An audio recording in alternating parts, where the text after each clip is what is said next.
Republican senator Lindsey Graham বলেছেন, ইরানের পরবর্তী নেতৃত্ব ঠিক করার দায়িত্ব আমেরিকার না। এনবিসি নিউজকে দেওয়া সাক্ষাৎকারে তিনি আরও বলেন, ইরানের পরবর্তী নেতা নির্বাচিত করা সাধারণ মানুষের অধিকার।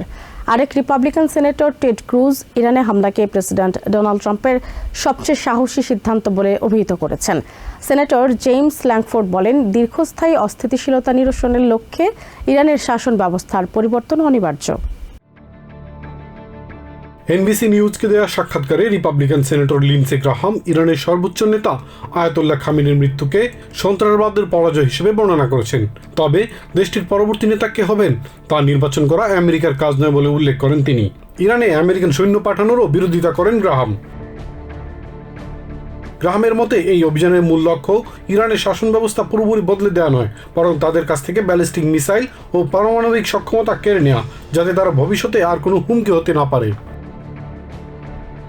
তিনি জানান, ইরান গত ৪৭ বছর ধরে হামাস ও হিজবুল্লাহর মতো সংগঠনগুলোকে মদত দিয়ে আসছে দাবি করে সেনেটর টেড ক্রুজ এই হামলাকে প্রেসিডেন্ট ডোনাল্ড ট্রাম্পের মেয়াদের সবচেয়ে সাহসী সিদ্ধান্ত বলে অভিহিত করেছেন।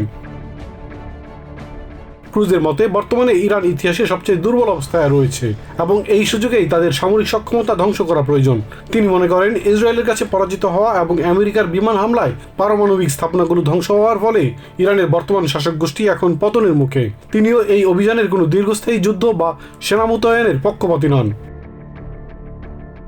আরেক রিপাবলিকান সেনেটর জেমস ল্যাংফোর্ড বলেন, ইরানের জনগণের সঙ্গে আমেরিকার কোনো শত্রুতা নেই, তাদেরকে নিজেদের ভাগ্য নির্ধারণের সুযোগ দেওয়া উচিত বলে মনে করেন তিনি।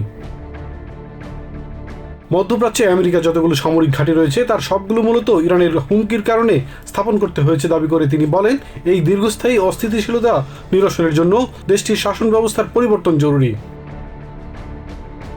ইলিয়াস কমল, TVN 24 নিউজ ডেস্ক।